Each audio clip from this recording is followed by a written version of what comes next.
반도체 저승사자, 증권가에서 모건 스탠리를 부르는 별명입니다.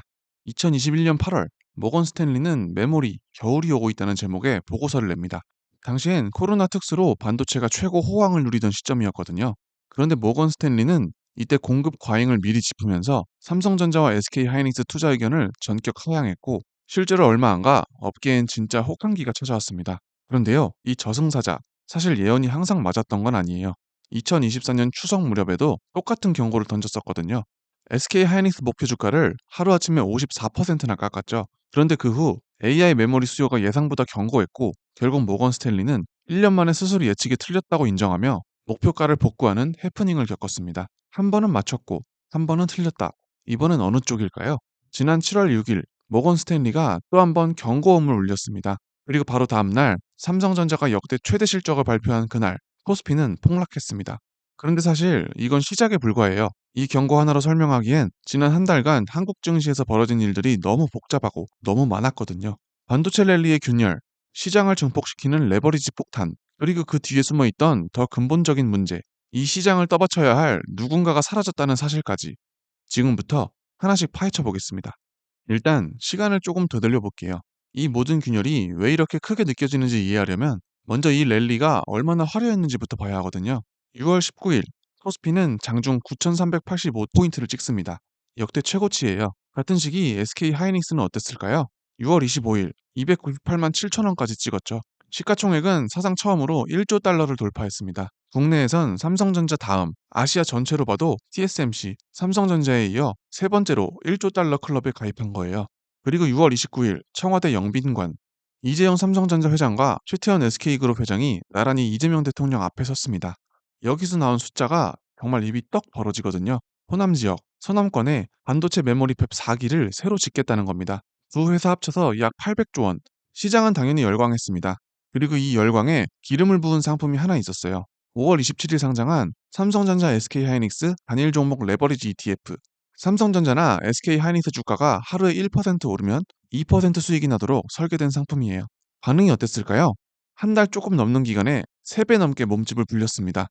반도체 슈퍼사이클, 정부의 800조 투자 발표, 레버리지 ETF까지 3박자가 딱 맞아떨어지면서 코스피는 정말 무서운 속도로 올라갔어요. 그런데요, 화려한 잔치일수록 그 뒤에 숨은 청구서가 무섭다는 거 아시죠? 잔치의 첫 균열은 뜻밖의 곳에서 시작됐습니다. 6월 30일 헤지펀드 투자자 마이클 버리 아시는 분 계실 거예요.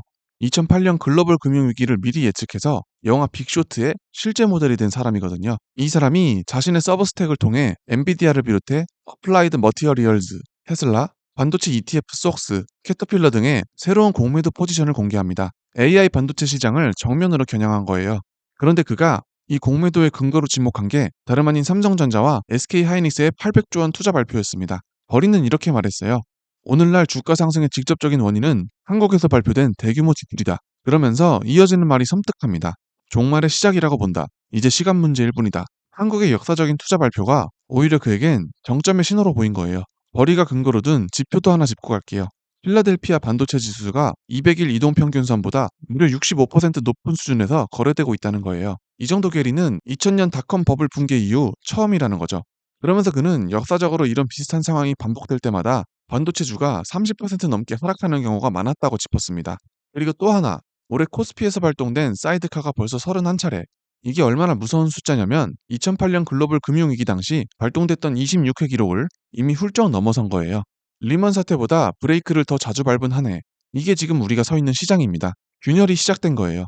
여기에 저승사자가 완벽한 타이밍으로 등장합니다. 7월 6일 모건 스탠리가 고객들에게 보고서를 보내요. 반도체 중심의 좁은 상승장이 마무리되고 시장 주도주가 확산되는 국면을 진입했다. 쉽게 말하면 반도체 파티, 이제 끝물이다. 다음 주인공은 구글이나 아마존 같은 AI 하이퍼스케일러다라는 얘기예요. 그리고 바로 다음 날 7월 7일 반전이 벌어집니다. 이날 삼성전자는 2분기 잠정 실적을 발표해요. 매출 171조 원, 영업이익 89조 4천억 원, 시장 예상치였던 84조 원대도 뛰어넘은 역대 최대 실적이었어요. 여러분이라면 이 뉴스 듣고 뭘 예상하시겠어요? 주가 폭등이죠. 그런데 그날 삼성전자 주가는 어떻게 됐을까요? 장중 한때 10% 가까이 급락했습니다. 종가 기준으로도 6.92% 내린 29만 6천 원에 마감했어요. 코스피는 4.91% 빠지며 7,656.31로 장을 마쳤습니다. 장중엔 8% 넘게 밀리면서 매도 사이드카에 이어 서킷 브레이커까지 발동됐어요. 역대급 실적을 낸 날, 역대급으로 두들겨 맞은 거예요. 이날 온라인 커뮤니티엔 이런 글이 올라왔습니다. 회사는 영업이익 세계 1위, 직원은 성과급 챙기고 외국인은 차익 실현하고 손해보는 건 결국 개미뿐이다. 억울하잖아요. 시험에서 100점을 받았는데 오히려 혼나는 기분. 딱 그거예요. 왜 이런 일이 벌어졌을까요? 증권가 전문가들 얘기 들어보면 핵심은 이거예요.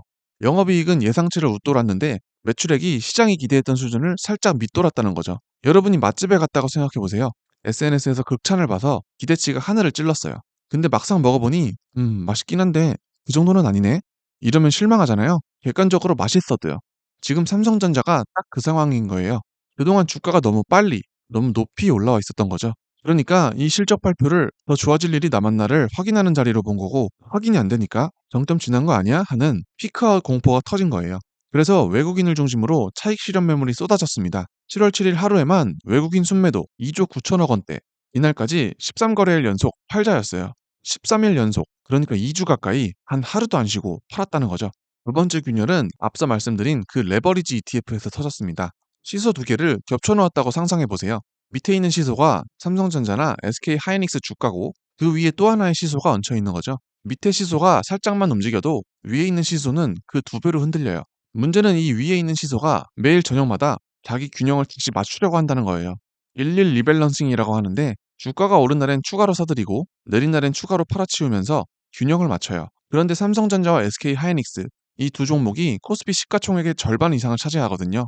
이 시소 하나가 흔들릴 때마다 코스피 전체가 같이 출렁이는 거예요. 실제로 레버리지 ETF 출시 이후 삼성전자와 SK 하이닉스 일평균 장중 변동률이 각각 4.4%에서 6.8%로 5.1%에서 7.8%로 뛰었습니다. 여기에 음의 복리 효과라는 무서운 함정이 하나 더 있습니다. 여러분이 100만 원을 가지고 있는데 주가가 하루는 10% 오르고 다음날 10% 내렸다고 해보세요. 원래 주식이라면 1% 손실이에요. 그런데 이 레버리지 시소는요, 오를 땐 20% 오르고 내릴 땐 20% 내려요. 100만 원이 120만 원 됐다가 96만 원이 되는 거예요. 4% 손실. 원래보다 4배나 더 크게 깎이는 거죠. 이게 매일 반복되면요, 손실이 눈덩이처럼 불어나요. 실제로 안철수 국민의힘 의원이 관련 레버리지 ETF 14개 상품이 최근 한 달 동안 전부 마이너스 수익률을 기록했고 일부는 손실률이 35.9%에 달했다고 해요. 당연히 시끄러워졌겠죠? 7월 6일 안철수 의원이 페이스북에 씁니다. 코스피가 카지노로 전락했다. 상장 폐지 검토와 함께 금융위원장, 금융감독원장 파면까지 요구했어요. 여당인 더불어민주당 김태년 의원도 국회에서 온라인 사전교육 2시간만 받으면 투자할 수 있게 만든 제도가 잘못됐다고 지적했습니다. 여야 가리지 않고 문제 삼은 거예요. 이보다 앞서 이찬진 금융감독원장은 들어누워서라도 막았어야 했나 개인적으로 반성한다고 말했었고요. 그럼 진짜로 상장 폐지가 될까요? 한국거래소 입장은 다릅니다. 삼성리스 레버리지는 거래가 활발하고 순자산도 큰 상품이라 일반적인 상장 폐지 요건에 해당하기 어렵다.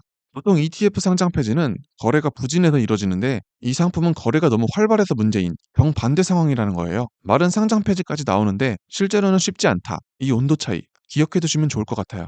자, 여기까지가 반도체와 레버리지 얘기였다면 지금부터는 좀 더 근본적인 얘기를 해보려고 해요. 큰 배가 거친 파도 위에서도 뒤집히지 않는 이유 아세요? 배 밑바닥에 평형수라는 무거운 물을 채워놓기 때문이에요. 이게 배의 중심을 잡아주는 거죠.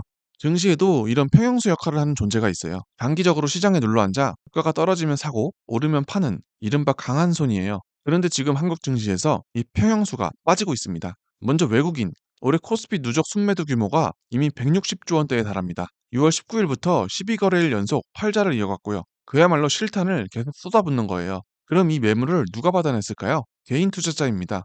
올해 들어 개인은 ETF만 65조 5,650억 원어치를 순매수했어요. 특히 외국인의 연속 매도가 이어진 6월부터 7월 6일까지 개인의 ETF 순매수 규모는 17조 8,996억 원에 달했습니다. 여기서 질문 하나 드릴게요. 배의 평형수가 빠져나가는데 그 자리를 누군가가 물동이로 퍼다 나르며 겨우겨우 채우고 있다면 이게 정말 안정적인 걸까요? 아니면 위태로운 임시 방편일 뿐일까요? 기관은 어땠을까요? 올해 ETF를 74조 5천억 원어치 순매도했습니다. 그러니까 지금 한국 증시를 떠받치고 있는 건 사실상 개인 투자자의 ETF 매수 하나뿐이라고 해도 과언이 아닌 상황이에요. 원화 약세도 한몫했습니다. 올해 원달러 환율이 1,500대를 웃돌면서 외국인 매도세를 부추겼고 이 자금 유출이 다시 환율 상승 압력으로 이어지는 악순환도 나타났어요. 한국투자증권의 한 연구원은 이렇게 짚었습니다. 하반기 외국인의 국내 주식 순매수 전환을 기대하기는 쉽지 않다. 코스피 급등 과정에서 나타난 불가피한 반작용이다.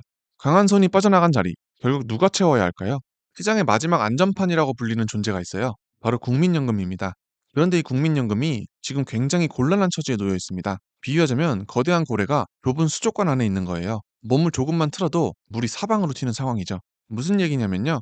국민연금은 원래 국내 주식 비중을 일정 수준으로 유지하도록 정해놓은 목표치가 있어요. 그런데 올해 코스피가 너무 가파르게 오르면서 국민연금이 보유한 국내 주식 비중이 이 목표치를 훌쩍 넘어버린 거예요. 원래대로라면 목표치를 넘긴 만큼 주식을 팔아서 비중을 맞춰야 하거든요. 그런데 국민연금이 대규모로 팔아버리면 그 자체로 시장에 어마어마한 충격을 줄 수 있잖아요. 그러니까 팔아야 하는데 마음대로 못 파는 거예요.